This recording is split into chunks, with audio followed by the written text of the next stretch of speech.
토끼와 거북이. 옛날 어느 숲속에 자기가 세상에서 제일 빠르다고 자랑하는 토끼가 살았어요. 나보다 빠른 동물은 없지. 내가 달리면 바람도 따라오질 못해. 그 말을 들은 거북이는 천천히 고개를 들며 말했어요. 그래도 너무 자만하지 말아야지. 노력하는 게 더 중요하단다. 너 나한테 도전이라도 하겠다는 거야? 웃기지 마, 거북아. 그래? 한번 달려볼까? 끝까지 포기하지 않을 거야. 숲속 동물들이 모여들고 드디어 시합이 시작되었어요. 자, 준비, 출발! 역시 내 말이 맞지? 거북이는 아직도 출발사 근처에 있잖아. 토끼는 싱싱 달려가더니 잠시 후 고개를 들고 주변을 둘러봤어요. 거북이는 너무 느리다. 잠깐 나무 그늘 아래에서 쉬었다 가도 되겠지? 졸려. 그렇게 토끼는 나무 밑에서 스르르 잠이 들었어요. 한편 거북이는 한 발 한 발 천천히, 하지만 멈추지 않았죠. 쉬지 않고 꾸준히 가다 보면 언젠가 결승선이 보이겠지? 햇살이 기울 무렵 거북이는 드디어 결승선에 가까워졌어요. 그제야 잠이 깬 토끼는 깜짝 놀랐죠. 뭐야, 거북이가 저기 있잖아. 잠깐만, 나 먼저 갈 거야. 토끼는 전속력으로 달렸지만 이미 늦었어요. 거북이는 마지막 한 걸음으로 결승선을 통과했습니다. 와, 거북이가 이겼다. 꾸준함이 이긴 거야. 맞아. 토끼야, 빠른 것보다 중요한 건 포기하지 않는 마음이야. 맞아. 다음에 나도 끝까지 최선을 다해야겠어. 거북아, 오늘은 네가 이겼어. 수탉과 여우. 햇살이 부드럽게 내려앉은 어느 아침, 숲속 높은 가지 위에서 한 마리 수탉이 힘차게 울었어요. 꼭기요! 오늘도 좋은 아침이야. 그때 숲속 어딘가에서 살금살금 다가오는 그림자가 있었죠. 바로 교활한 여우였습니다. 수탉님, 오늘따라 목소리가 정말 멋지네요. 아침부터 제 마음이 다 상쾌해져요. 수탉은 고개를 갸웃했어요. 여우가 칭찬을 하다니 뭔가 수상했죠. 여우씨, 지난번에도 나를 잡아먹으려다 실패했잖아요? 아이 참, 그건 옛날 얘기예요. 이제 그런 시대는 끝났답니다. 오늘 아침 숲속의 모든 동물들이 평화협약을 맺었어요. 서로 잡아먹지 않기로 했죠. 그러니 어서 내려오세요. 우린 친구니까 포옹이라도 한번 해요. 수탉은 잠시 생각하더니 멀리 아래쪽 길을 바라봤어요. 그리고는 이렇게 말했죠. 어머, 여우씨, 저기 좀 보세요. 늑대 2마리가 이쪽으로 오네요. 아마 그 평화협약 소식을 전하러 오는 것 같아요. 여우는 깜짝 놀랐습니다. 늑대요? 그럼 저는 저쪽으로 가서 먼저 맞이해야겠네요. 말이 끝나기도 전에 여우는 꼬리를 말고 냅다 달아나 버렸죠. 수탉은 그 모습을 보며 깔깔 웃었습니다. 거짓말로는 아무도 속일 수 없어. 진심이 없는 말은 금방 들통나게 돼 있지. 그날 이후 여우는 다시는 수탉을 속이려 들지 않았다고 해요. 금도끼, 은도끼. 옛날 어느 깊은 산속 맑은 시냇물이 흐르는 곳에 마음씨 착한 나무꾼이 살고 있었어요. 그는 늘 땀 흘리며 정직하게 나무를 베며 살고 있었지요. 어느 날이었어요. 나무꾼은 나무를 베다가 그만 미끄러지면서 도끼를 깊은 연못 속으로 빠뜨리고 말았어요. 아이쿠, 내 도끼가 저 깊은 물속에 빠져버렸네. 이거 어쩌지? 어쩌면 좋아. 그때였어요. 반짝반짝 주변에 빛이 나더니 연못 속에서 산신령님이 나타났습니다. 나무꾼아, 왜 그리 슬피 울고 있느냐? 예, 제가 나무를 하다가 그만 도끼를 물에 빠뜨렸습니다. 그랬구나. 도끼를 물에 빠뜨렸구나. 그렇다면 내가 너의 도끼를 찾아주마. 산신령님은 잠시 물속으로 들어가더니 번쩍이는 금도끼를 들고 나왔습니다. 이 금도끼가 네 도끼냐? 아닙니다. 제 도끼는 쇠로 만든 쇠도끼입니다. 산신령님은 다시 들어가 이번엔 반짝이는 은도끼를 들고 나왔어요. 그렇다면 이 은도끼가 네 도끼냐? 나무꾼은 고개를 저으며 아닙니다. 제 도끼는 아주 낡은 쇠도끼입니다. 산신령님은 잠시 미소를 짓더니 마지막으로 낡은 쇠도끼를 들고 나왔어요. 그렇다면 이 쇠도끼가 네 도끼냐? 나무꾼은 기뻐하며 예, 그 쇠도끼가 바로 제 도끼입니다. 감사합니다, 산신령님. 산신령님은 흐뭇하게 웃으며 말했어요. 정직한 사람아, 네 성품이 참으로 훌륭하구나.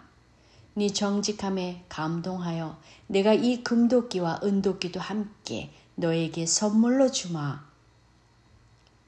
그날 이후 나무꾼은 금도끼와 은도끼, 쇠도끼 3개를 모두 가지게 되었고 마을 사람들은 그의 정직함을 칭찬했답니다.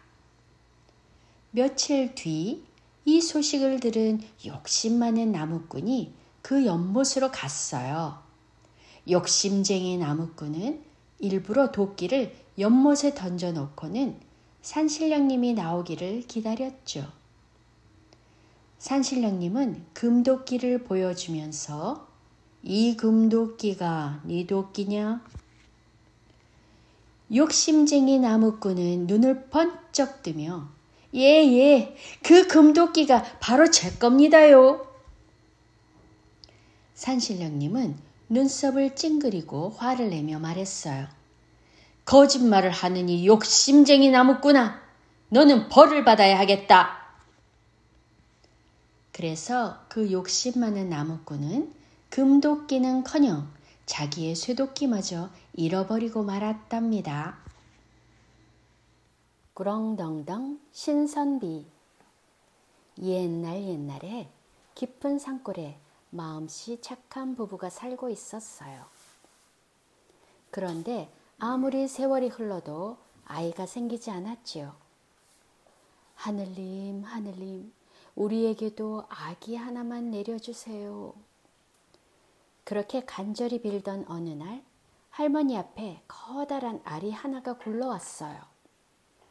탁탁, 톡톡, 삐지직. 그 알이 탁 하고 깨지더니 안에서 구렁덩덩 긴 구렁이가 나왔지요. 할머니는 크게 놀랐지만 다정하게 이야기했어요. 아이고 세상에, 우리 아기가 구렁이로 태어났네. 하지만 부부는 그 구렁이를 자기 자식처럼 사랑하고 아끼며 키웠답니다. 구렁이는 말없이 부모님 곁을 지키며 착하게 자라났어요. 어머니, 저도 이제 장가를 가고 싶어요. 얘야, 어떤 사람이 구렁이에게 시집을 오겠니? 아니에요, 어머니. 하늘이 정해준 인연이 꼭 있을 거예요. 그날 밤, 그 동네에 사는 부잣집의 막내딸이 이상한 꿈을 꾸었어요. 꿈속에서 구렁이가 다정하게 말했지요. 나와 혼인해 주시오. 그럼 그대에게 큰 복이 내릴 것이오. 막내딸은 처음엔 엄청 놀랐지만 이상하게도 따뜻한 마음이 들어 그 구렁이에게 결혼을 승낙했어요. 드디어 혼례날이 되었어요. 사람들은 수군거렸죠. 아유, 저 색시는 구렁이랑 결혼한다네. 세상에 어떻게 저런 일이. 하지만 막내딸은 미소를 지었어요. 그녀는 구렁이의 마음을 믿었거든요. 그리고 그날 밤 정말 신기한 일이 일어났어요.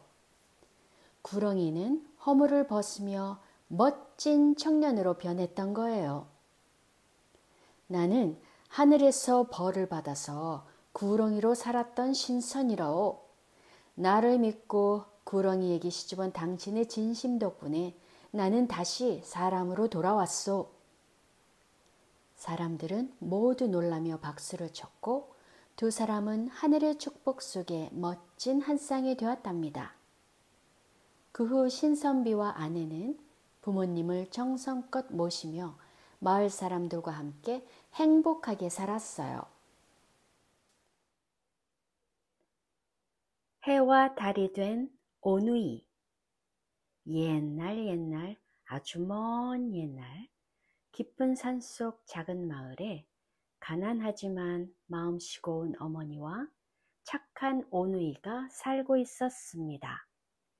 어머니는 매일같이 떡을 만들어 장에 나가 팔고 오누이는 집을 지키며 어머니를 기다렸지요. 어느 날 어머니가 장에서 돌아오는데 뒤에서 어머님, 어머님 하고 누가 부르는 거예요. 어머니가 뒤를 돌아보니 세상에 커다란 호랑이가 어금니를 번쩍이며 서 있었어요. 호랑이가 말했어요. 어흥, 떡 좀 나눠주쇼. 이 호랑이는 배가 너무 고파. 어머니는 무서워하면서 자, 여기 떡을 드릴게요. 이것만 드시고 가세요. 하지만 욕심 많은 호랑이는 떡을 다 먹더니 이번엔 어머니까지 꿀꺽 삼켜버렸어요. 그리고 호랑이는 그 어머니의 옷을 입고 어머니가 장에서 돌아오시기를 기다리는 아이들에게 갔답니다. 잠시 뒤 오누이의 집 문을 두드리는 소리가 났어요. 호랑이가 엄마 흉내를 내며 얘들아, 엄마 왔다. 문 열어라. 오빠, 엄마 목소리가 이상해요. 엄마 손을 보여줘요. 우리 엄마가 맞는지 봐야겠어요. 호랑이는 밀가루를 손에 바르고 하얗게 만들었어요. 하지만 오누이는 손톱이 뾰족한 걸 보고 깜짝 놀랐죠. 오빠, 이건 엄마가 아니야. 호랑이야. 오누이는 재빨리 밖으로 뛰어나와 큰 나무 위로 슝 하고 올라갔어요. 그리고는 하늘을 향해서 하늘님, 저희를 살려주세요 하고 간절히 빌었어요. 그랬더니 하늘에서 금빛 동아줄이 내려왔어요. 오누이는 그 튼튼한 동아줄을 잡고 무사히 하늘로 올라갔지요. 오누이가 하늘로 올라간 뒤 호랑이도 나도 올라가야겠다 하고 하늘을 향해 동아줄을 내려달라고 외쳤어요. 그러자 이번엔 썩은 동아줄이 내려왔어요. 그건 하느님이 일부러 썩은 동아줄을 내려준 거예요. 호랑이가 나쁜 짓을 했으니 벌을 받도록 말이죠. 결국 그 썩은 동아줄은 끊어져서 호랑이는 땅으로 떨어져 죽고 말았답니다. 그 뒤로 하늘로 올라간 오빠는 따뜻한 해가 되고 누이는 아름다운 달이 되었어요. 낮에는 해가 사람들의 하루를 비추고 밤에는 달이 고요히 세상을 지켜본답니다. 두꺼비의 은혜. 옛날 어느 산골에 착하고 마음씨고 온 나무꾼이 살고 있었습니다.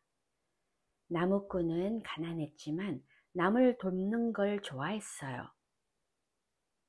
어느 봄날 나무꾼이 나무를 하러 가던 길에 개울가에서 꾸르르 꾸르르 아 살려주세요 하는 이상한 소리를 들었어요. 이게 무슨 소리지? 가까이 가보니 작은 두꺼비 한 마리가 물살에 휩쓸려 허우적대고 있었어요. 살려주세요. 살려주세요. 숨을 쉴 수가 없어요. 나무꾼은 지체하지 않았어요. 두꺼비를 조심스레 건져 올려 따뜻한 햇살 아래에 놓아주었습니다. 나무꾼은 말했어요. 이젠 괜찮을 거야. 다음부터는 조심하거라. 두꺼비는 감동하며 말했어요. 정말 고맙습니다. 언젠가 제가 꼭 은혜를 갚을게요. 며칠 뒤 나무꾼이 커다란 바위 아래에서 나무를 하던 중이었어요. 그런데 갑자기 쿵 하는 소리와 함께 바위가 굴러떨어졌어요. 나무꾼은 깜짝 놀라며 으아! 살려줘! 바위가 굴러떨어지고 있어! 하고 소리쳤어요. 그 순간 어디선가 두꺼비 한 마리가 나타나 온몸으로 바위를 밀어내더니 바위가 옆으로 굴러가 버렸어요. 나무꾼은 숨을 고르며 말했어요. 두꺼비야, 네가 날 구해줬구나. 두꺼비는 대답했어요. 지난번에 물에 휩쓸려 가던 저를 구해주신 은혜를 받은 몸이니 당연한 일이지요. 그해 여름 마을에 큰 가뭄이 들었어요. 논도 마르고 나무꾼의 밭도 다 갈라졌지요. 사람들은 모두 하늘만 바라보며 탄식할 뿐이었어요. 두꺼비가 말했어요. 나무꾼님, 제가 하늘님께 비를 내려달라고 기도를 해보겠습니다. 두꺼비는 높은 산 위로 올라가 온 힘을 다해서 하늘을 향해 큰 소리로 외쳤어요. 하늘님, 제발 비를 내려주세요. 이 마을이 죽어가고 있어요. 제발 비를 내려주세요. 두꺼비의 간절한 그 소리가 구름 속까지 닿았는지 하늘이 갑자기 어두워지고 번개가 치더니 곧이어 주룩주룩 비가 내리기 시작했어요. 마을 사람들은 모두 기뻐서 춤을 췄지만 두꺼비는 산꼭대기에서 조용히 눈을 감았답니다. 나무꾼은 두꺼비를 품에 안고 눈물을 흘리며 말했습니다. 두꺼비야, 넌 나의 생명의 은인이고 우리 마을의 영웅이었어. 그 뒤로 사람들은 비가 내릴 때마다 이렇게 말했어요. 두꺼비가 또 하늘님께 기도하고 있구나. 그래서 지금도 비 오는 날 두꺼비의 울음소리가 들릴 때마다 사람들은 두꺼비의 그 은혜로운 마음을 떠올린답니다. 사자와 생쥐. 깊고 고요한 숲속, 햇살이 나뭇잎 사이로 부드럽게 스며드는 어느 날 아침이었어요. 숲의 왕 사자는 거대한 나무 그늘 아래에서 낮잠을 자고 있었죠. 그 위로 아주 작은 생쥐 한 마리가 살금살금 지나가다가 그만 사자의 발등을 밟고 말았답니다. 누구냐? 감히 나를 깨운 게 누구냐? 사자의 굵은 목소리에 숲이 쩌렁쩌렁 울렸습니다. 작은 생쥐는 그 자리에서 덜덜 떨며 무릎을 꿇었어요. 왕이시여, 제발 저를 살려주세요. 실수였어요. 일부러 그런 게 아니에요. 언젠가 제가 꼭 은혜를 갚을게요. 네가? 이렇게 조그만 네가 나에게 무슨 도움을 줄 수 있단 말이냐? 하지만 오늘은 네 목숨을 거두지 않겠다. 어서 가거라. 다시는 내 앞에 나타나지 마라. 그 말에 생쥐는 눈물을 글썽이며 고개를 숙였어요. 그리고 조용히 대답했습니다. 고맙습니다. 언젠가 꼭 은혜를 갚겠습니다. 며칠 후 사자는 사냥꾼이 놓은 덫에 걸리고 말았어요. 튼튼한 밧줄이 온몸을 꽁꽁 묶어 움직일 수도 없었습니다. 사자는 고통스러운 목소리로 말했어요. 이럴 수가. 이 사자가 덫에 걸리다니. 그때 멀리서 조그만 발자국 소리가 들려왔습니다. 조용히, 그러나 분명히 들려오는 소리. 그건 바로 그때의 작은 생쥐였습니다. 사자님, 걱정 마세요. 제가 도와드릴게요. 생쥐는 거대한 밧줄 앞에 섰습니다. 그 밧줄은 자신의 몸보다 훨씬 굵었지만 생쥐는 주저하지 않았어요.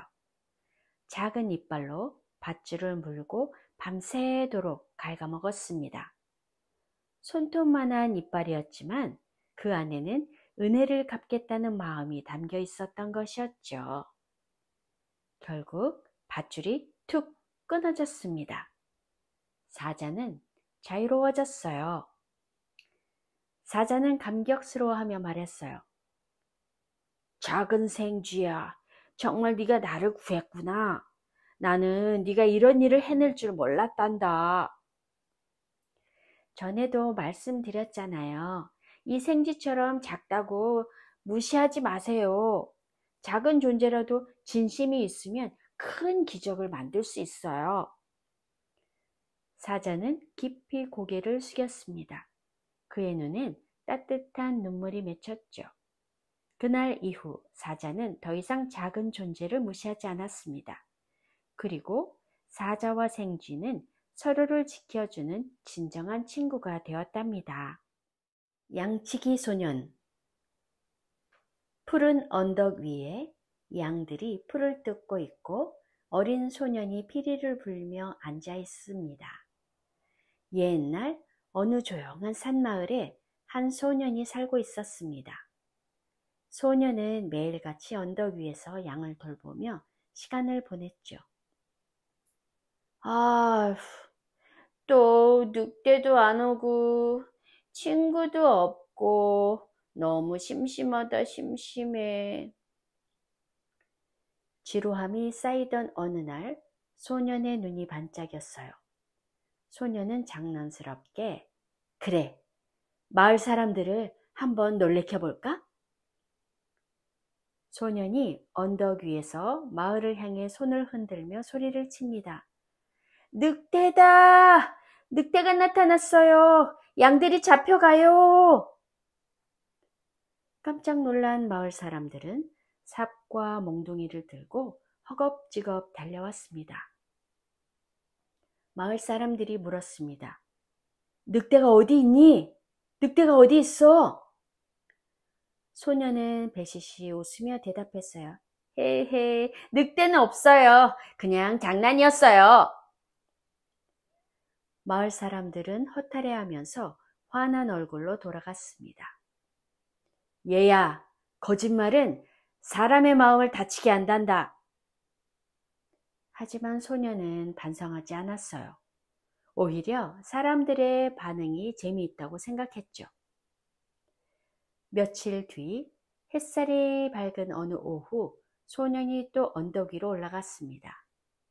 소년은 또 한 번 장난스럽게 외쳤어요. 늑대다! 이번엔 진짜 늑대예요. 어서 빨리 와주세요. 마을 사람들은 소년이 외치는 소리를 듣고 다시 달려와 주었습니다. 늑대가 나타났다고? 어디니? 어디에 늑대가 있니?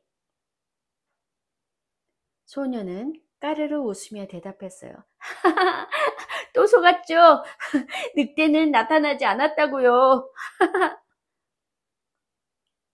마을 사람들은 화가 많이 나서 말했어요. 아이, 그 녀석, 이제 다신 속지 않겠어.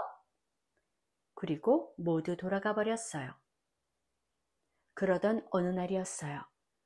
구름 낀 하늘 아래 숲속에서 으르릉거리며 늑대가 나타났어요. 늑대를 본 소녀는 겁에 질려 소리쳤습니다. 으아! 진짜 늑대다! 도와주세요!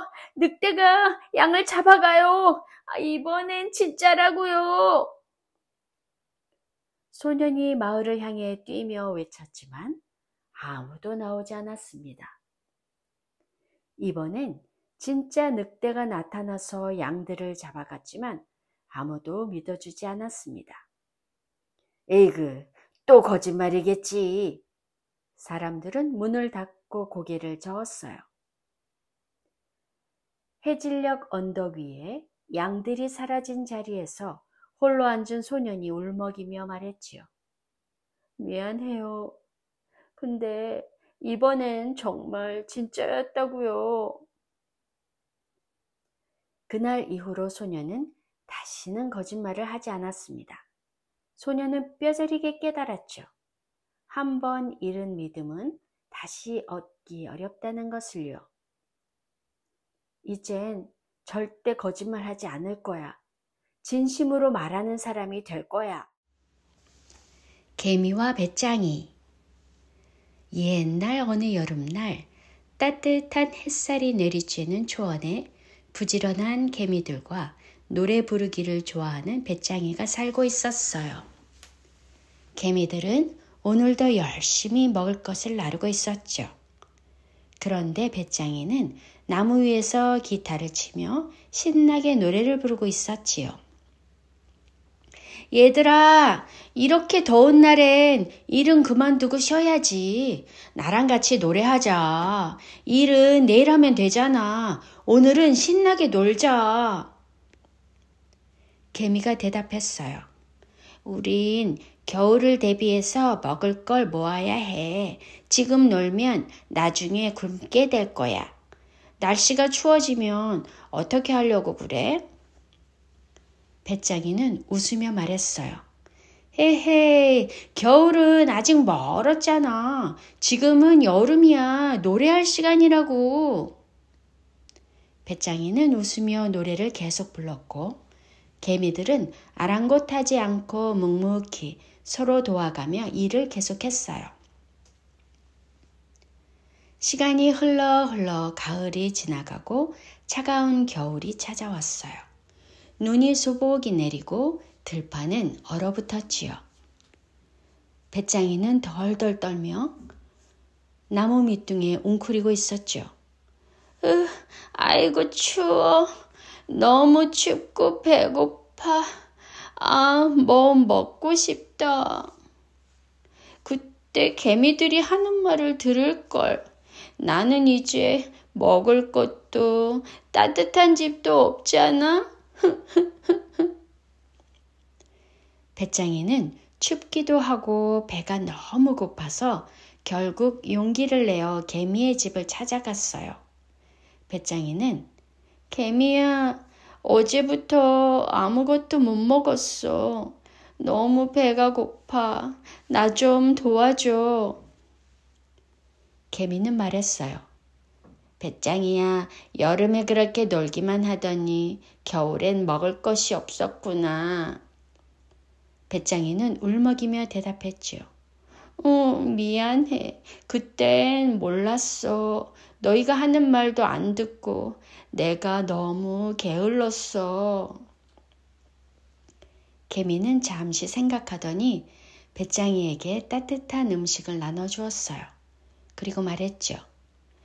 다음 여름엔 우리와 함께 일하자. 그러면 추운 겨울도 걱정 없을 거야. 배짱이가 말했습니다. 정말 고마워, 개미야.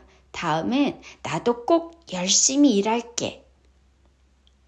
그 해의 겨울이 지나고 따뜻한 봄이 찾아왔어요. 눈이 녹고 초록빛 풀이 자라났죠. 배짱이는 이제 노래만 하지 않았어요. 개미들과 함께 씨앗을 심고 흙을 나르며 열심히 일했답니다. 이제 나도 겨울이 두렵지 않아. 일도 즐겁고 노래도 즐거워. 개미는 미소를 지으며 고개를 끄덕였어요. 개와 그림자. 옛날 어느 조용한 마을에 한 마리의 개가 살고 있었어요. 그 개는 늘 배가 고팠고 조금이라도 더 큰 먹을거리를 찾아다니곤 했답니다. 어느 날 개는 주인에게서 운 좋게 커다란 고기 한 덩어리를 얻었어요. 이걸로 오늘은 배불리 먹겠구나. 기쁨에 찬 개는 꼬리를 흔들며 집으로 향했죠. 하지만 그 행복한 순간에도 어딘가 모르게 더 큰 욕심이 마음 한쪽에서 꿈틀거리고 있었어요. 개는 고기를 물고 집으로 가는 길에 강 위의 다리를 건너게 되었어요. 그런데 그 아래 물속을 들여다보니 어디선가 본 듯한 다른 개 한 마리가 있었는데 그 개 역시 입에 고기를 물고 있었죠. 물속에 비친 건 자기 자신의 그림자였지만 개는 그걸 다른 개라고 착각한 거예요. 개는 욕심이 생겼어요. 어라, 저기 또 한 마리의 개가 있잖아? 저 개도 고기를 물고 있네. 내 것보다 더 커 보여. 저걸 빼앗아야겠어. 개는 참지 못하고 커다란 소리로 멍멍 하고 짖었어요. 그 순간 입에 물고 있던 고기가 붕덩 강물에 떨어져 버렸죠. 물결에 떠내려가는 고기를 바라보며 개는 멍하니 서 있었어요. 그날 밤 개는 강가에 홀로 앉았어요. 하늘엔 달이 떠 있고 강물 위에는 또다시 자신의 그림자가 비쳤죠. 개는 물가에 앉아 한참 동안 후회했어요. 에휴, 내 욕심 때문에 내 고기를 잃어버렸네. 그제야 개는 깨달았죠. 개는 조용히 중얼거렸어요. 내가 이미 가진 것에 만족했더라면 이렇게 배고프지 않았을 텐데 말이야. 그때부터 개는 더 이상 다른 개의 고기를 부러워하지 않았답니다. 그는 자신이 가진 것의 소중함을 깨달았어요. 개구리 왕자. 옛날 옛적에 아주 먼 나라에 세상에서 제일 예쁜 공주가 살고 있었단다. 그 공주는 마음도 착하고 웃는 모습이 참 고왔지. 하루는 궁전의 정원에서 황금공을 가지고 놀고 있었단다. 햇살이 반짝이는 연못 옆에서 말이야. 그런데 그만 풍덩 하는 소리와 함께 공이 깊은 연못 속으로 빠지고 말았지 뭐니. 공주는 깜짝 놀라 울음을 터뜨렸단다. 내 황금공이 물속으로 들어갔어. 그때였단다. 연못 속에서 폭폭 소리와 함께 초록 개구리 한 마리가 나타났어. 개구리가 말했어. 공주님, 제가 공을 찾아드릴게요. 하지만 한 가지 약속을 해주셔야 해요. 그래. 뭐든지 할게. 제발 찾아줘. 하지만 그 약속엔 진심이 담겨 있지 않았단다. 개구리는 물속으로 들어가 잠시 후 반짝이는 황금공을 들고 올라왔지. 공주는 기뻐서 공을 낚아채더니 고마워, 잘 있어 하며 달려가 버렸단다. 그날 밤 공주의 방문 앞에서 똑똑 하고 문 두드리는 소리가 났단다. 공주님, 약속을 지켜야지요. 저도 식탁에서 함께 밥을 먹고 싶어요. 공주는 깜짝 놀라며 외쳤어. 싫어, 넌 그냥 개구리잖아. 그리고 문을 닫아버렸단다. 문 밖엔 조용히 울고 있는 개구리 한 마리가 있었지. 다음 날 왕이 말씀하셨어. 공주야, 약속은 귀한 거란다. 약속을 어기면 믿음도 마음도 사라지지. 공주는 부끄러워서 고개를 숙였어. 그리고 개구리를 식탁에 올려 함께 밥을 먹었단다. 개구리는 행복한 표정이었어. 공주는 문득 그런 개구리를 보며 가슴이 따뜻해지는 걸 느꼈단다. 이상하다. 난 왜 이 개구리가 자꾸 불쌍하게 보일까? 그날 밤 개구리는 조용히 말했어. 공주님, 저를 미워하지 말아요. 저도 진심으로 당신을 친구로 생각해요. 그 말을 들은 공주는 눈물이 핑 돌았지. 그리고 개구리를 조심스레 안아주었단다. 그 순간 눈부신 빛이 번쩍. 개구리는 멋진 왕자님으로 변해 있었어. 당신의 진심이 제 마음의 저주를 풀어주었어요. 공주는 놀라며 미소를 지었단다. 정말 당신이 개구리였나요? 그제야 공주는 깨달았단다. 진심은 겉모습보다 더 깊은 아름다움을 가진다. 라는 것을요. 그날 이후 공주와 왕자는 서로를 이해하고 마음으로 사랑하게 되었지. 그들은 오래오래 행복하게 살았단다. 잭과 콩나무. 옛날 옛적에 한 시골 마을에 잭이라고 하는 이름의 착하고 씩씩한 소년이 살았단다. 잭은 어머니와 함께 단둘이 작은 초가집에서 살았어. 그들의 유일한 재산은 젖소 한 마리뿐이었지. 그 젖소가 내주는 우유로 하루하루를 근근히 버텼단다. 그런데 어느 날 젖소가 더 이상 우유를 내지 않게 되었어. 어머니는 걱정스러운 얼굴로 잭에게 말했지. 잭아, 이제 우리 살 길이 막막하구나. 소를 시장에 가서 팔고 밀가루라도 사오너라. 잭은 고개를 끄덕이며 젖소의 목에 끈을 매고 느릿느릿 시장으로 걸어갔단다. 시장으로 가던 길에 잭은 길모퉁이에서 수염이 길게 난 이상한 노인을 만났단다. 노인이 빙그레 웃으며 말했지. 이보게, 그 소를 나에게 팔지 않겠나? 대신 이 특별한 콩 5알을 주지. 잭은 눈을 동그랗게 떴어. 콩이요? 그래, 이건 마법의 콩이라네. 심기만 하면 하늘까지 닿는 나무가 자랄 거야. 잭은 이상했지만 왠지 그 말을 믿고 싶었단다. 결국 그 이상한 노인에게 소를 팔고 마법의 콩을 받아왔지. 하지만 집에 돌아오자 어머니는 깜짝 놀라며 화를 내셨어. 잭! 네가 그 귀한 소를 팔아서 콩 몇 알과 바꾸어 오다니 이를 어쩌면 좋니?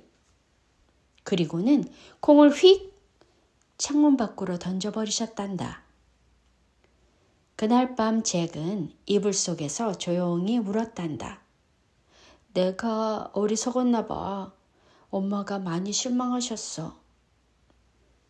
그런데 다음 날 아침 놀라운 일이 벌어졌어. 창문을 열자마자 커다란 그림자가 드리웠지. 집 옆으로 엄마가 던져버린 콩이 하늘까지 자라 있었던 거야. 잭은 눈을 비비며 말했단다. 와, 정말 마법의 콩이었어. 콩나무를 타고 올라가 봐야겠다. 잭은 망설임 없이 콩나무를 타기 시작했어. 점점 작아지는 집과 마을, 그리고 구름 사이로 사라지는 잭의 모습. 한참을 올라가니 구름 위에 커다란 성이 나타났단다. 성문은 어마어마하게 컸고 그 안에서 콩콩, 콩콩 마치 땅이 울릴 만큼 무거운 발소리가 들렸지. 잭은 살금살금 안으로 들어갔단다. 그때 구석에 있는 거대한 식탁 위에 황금빛 거위 한 마리가 보였어. 그리고 그 옆에는 스스로 노래를 부르는 하프도 있었단다. 잭은 눈을 반짝이며 속삭였지. 이건 정말 마법의 세계야. 거위는 커다란 의자에 앉아 잠이 들었단다.